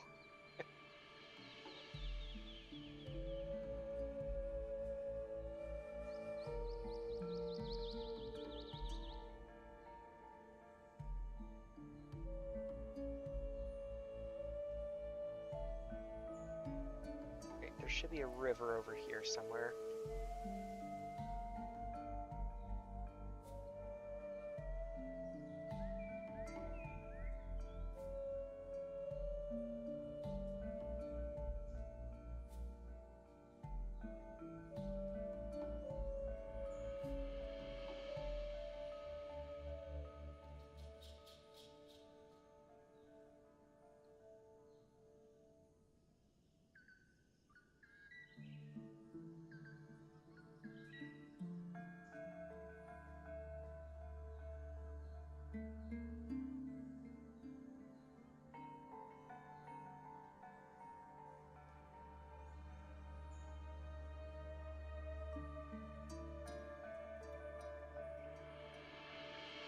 The air expands upon the swamp area.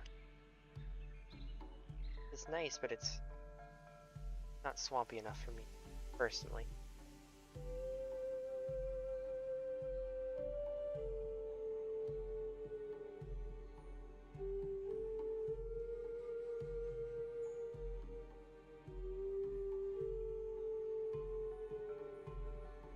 This is where we want to go.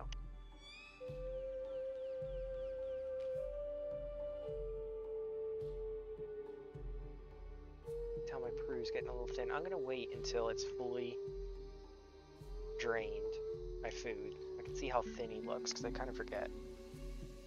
Because if you remember, depending on how much, or nutrients it's now. It used to be food, it's now nutrients. Depending on how many nutrients you have, your dinosaur will look a little bit thicker or thinner. With Peru, that gets really noticeable. He gets almost as thin as his head, I think.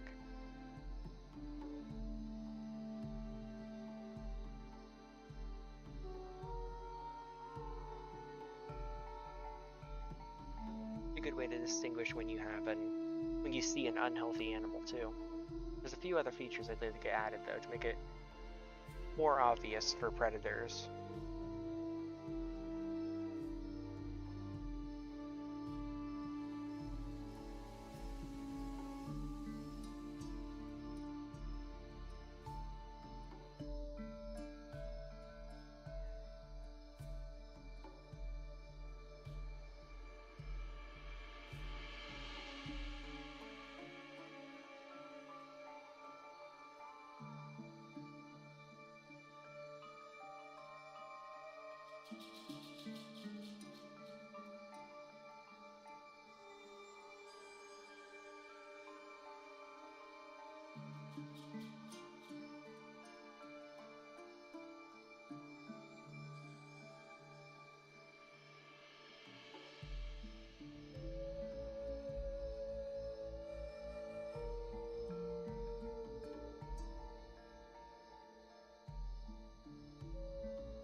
Will the team takes quite...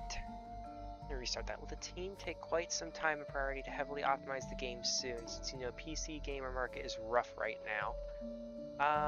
Let me pull up. This is kind of, it's not an excuse, but it's a good reason. One of the big reasons why the game does not always perform the way you would expect older games perform with your hardware. So games built with Unreal Engine 4 would get, you would get this, about this performance. So like say this is 60 FPS here, and that would go up to about 120 if you had really good hardware. Unreal 5, with that same hardware, you start out down at like 10 FPS. Mid-range, you kind of get where Unreal 4 was, and then it goes way up above. So impartially, it's because we use Unreal Engine 4, and that causes the need for higher hardware to get those better results, but you do get more out of it in the end. Another reason for the optimizations is we are still in the very early stages of the game, still trying to get the building blocks out, that kind of stuff. So optimization is looked at, but it's not looked at as much as if we were trying to polish the game fully and get it optimized. That said, it's always something we look at and try to ensure that the game runs as smoothly as possible for as many people as possible. Yeah.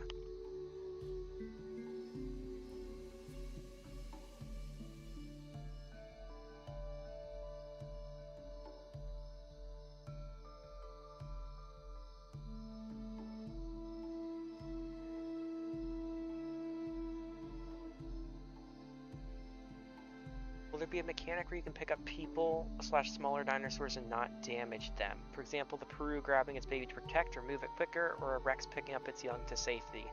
Yes, and there was a suggestion in the Discord, and people were happy about this, but it's already a planned feature to pick up hatchlings of your species to be able to move them around. Peru was specifically designed even when it came to the hatchling size to make sure that the mouth of the Peru as an adult was large enough and the Peru hatchling was small enough that 5 hatchlings could fit inside of its mouth.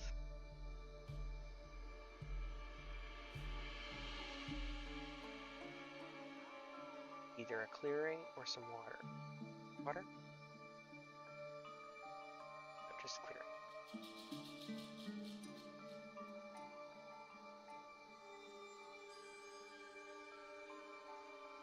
Fine, I've got a couple of minutes.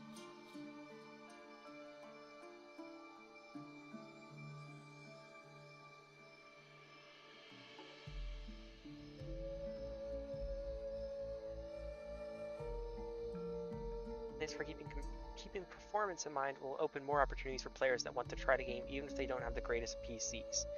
Yeah, absolutely. I think performance is looked at way too little nowadays.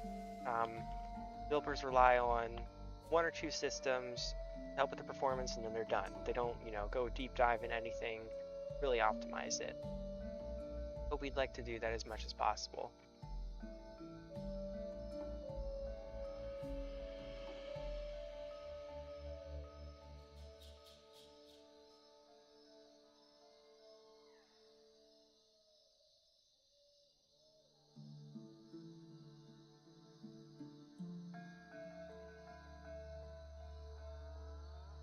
My health is an indication of why you should not travel as a Peru as an adult. That's why. This thing loses water very quickly on land, so before you reach the subadult phase, you should go where you want to go if you're going to a pond or something. I mean, to go from that swamp to here, I've lost about half my health.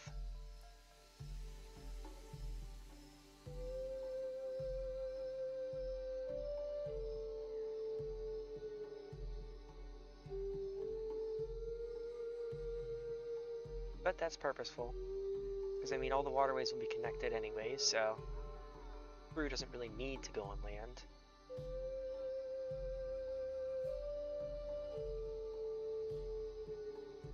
I also care about graphics in games, so I hope you won't have to remove too much just to make it playable. Yeah, and that's the reason we're not going, if we were to go to consoles, we wouldn't go to lower end consoles, and we certainly would never go mobile, because you would have to remove a lot of systems, and the graphics would look atrocious, and we're just not prepared to do that. We want the game to look good and run well.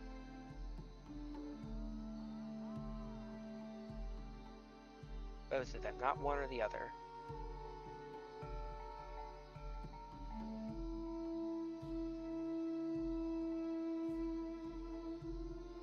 Net 5%.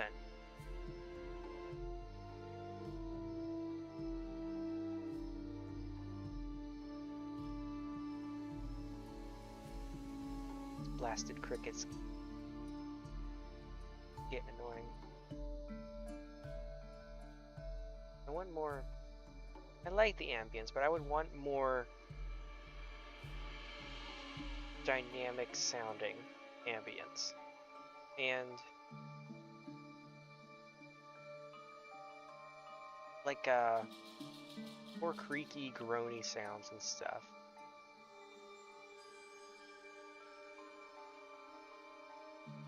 Whispers and stuff.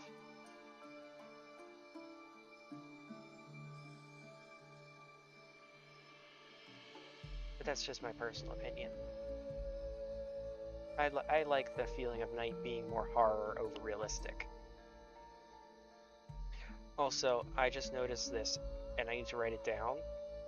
Top left, if you look at tech demo v0.13 or 0.03, there's a space between v dot space 0, and there shouldn't be. That's annoying me now. Weasel Bufo and Titanoboa are in the roster, yes. And water physics are on the way eventually. Time of day. 3.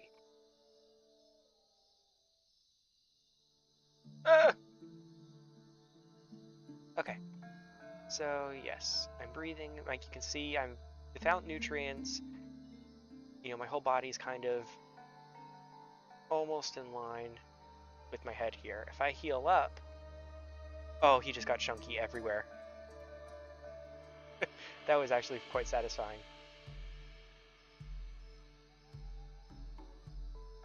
And he's back on our journey.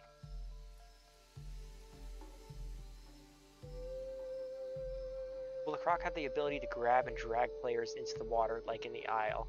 Yes, it'll have a grabbing ability.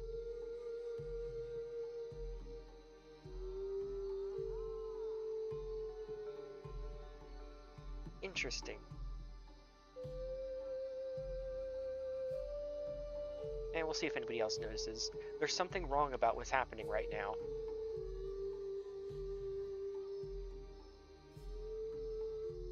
Something very wrong.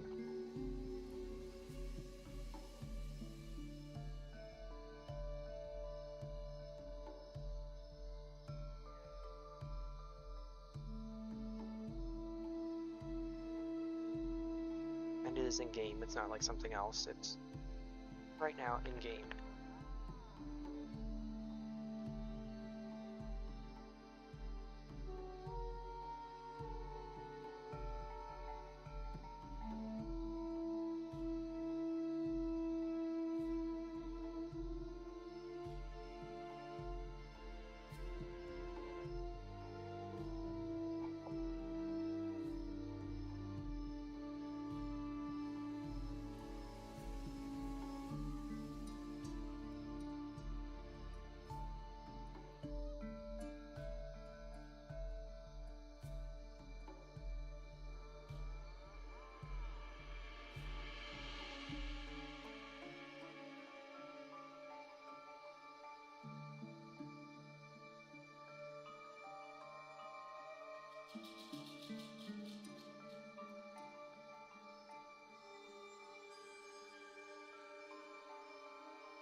Range question, now that you're making a game yourselves, do you feel like you can justify the long wait times for the Isles updates? Ooh, how do I answer this? Full transparency, I try not to discuss other titles from an official standpoint. If I'm in the Isles Discord, I'll talk about the Isle and stuff. And I think that's kind of where I'll have to... So you'll have to find me in the Isle to ask me that question. But I mean, I will say I've always felt, depending on this time and situation, that sometimes things feel like they're taking longer than they should. And it's something I can understand sometimes because I have worked on games and I've worked in engines and I understand why some things take longer and why people wouldn't understand that. Like, for example, adding in a locomotion set for the Peru is not as simple as taking the animations and dropping them in to a blend space and then going. There's a lot more that goes into that, setting up the footprints, setting up the sounds for the footsteps, adjusting everything so that it lines up correctly, there's a lot more that goes into what may seem like a 5 or 10 minute project ends up being, you know, an hour or so just to put in the walking locomotions for Peru. So in that sense, I understand why some stuff might take longer. But I think that's all I'm going to say about that.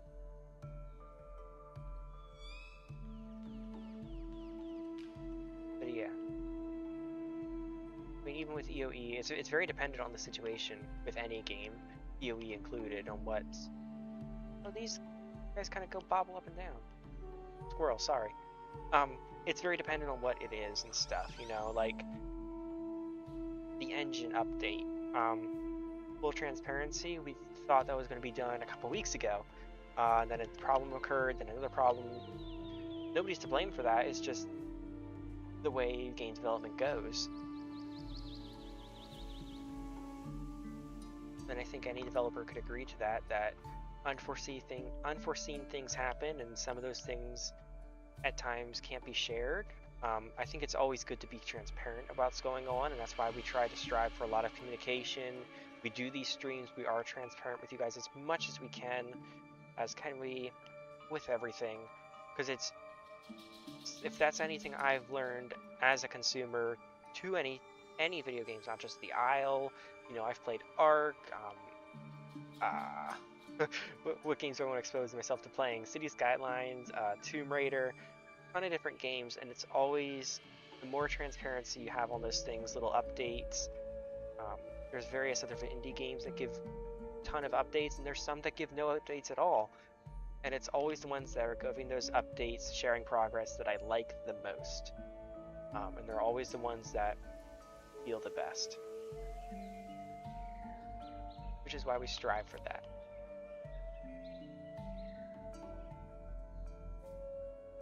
Are there plans to utilize the new voxel foliage render with engine update? I've not heard about that. That's probably something Air has looked into and heard about, but I've not personally looked into it.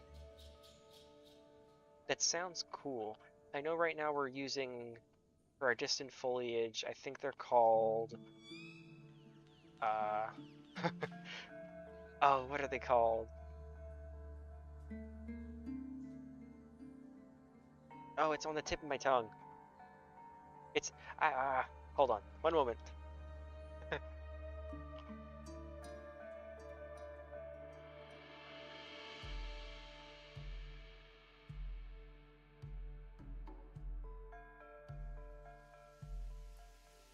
HLODs, that's what they are. I knew just LOD wasn't the right thing. Hierarchy levels of detail. Which is basically just nanite with LODs, in a sense, I think. I don't really look into the environment stuff too much. I used to. I started out wanting to do level design, and then I realized you need a really good PC to do that. And I didn't have that at the time. I had a little laptop, and that could do coding, so I ended up just doing coding. Not quite just HLODs. Like LODs, but different in some way. That's definitely an error question. Will there be controller support? Any ideas for the next playtest?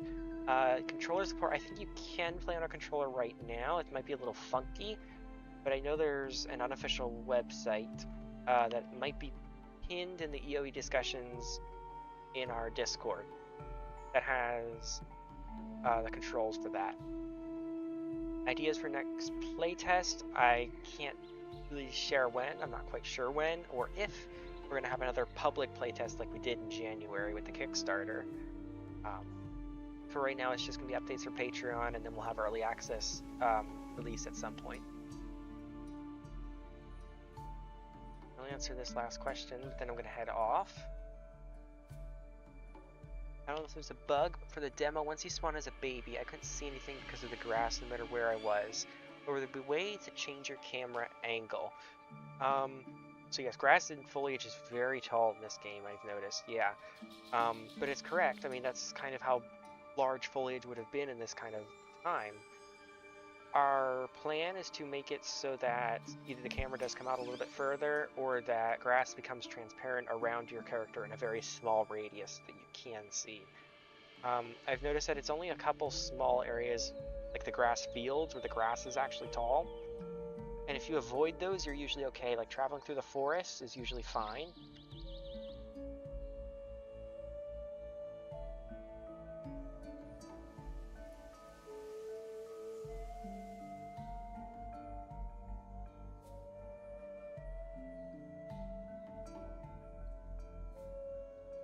What's for dinner tonight? Ooh, steak and potatoes.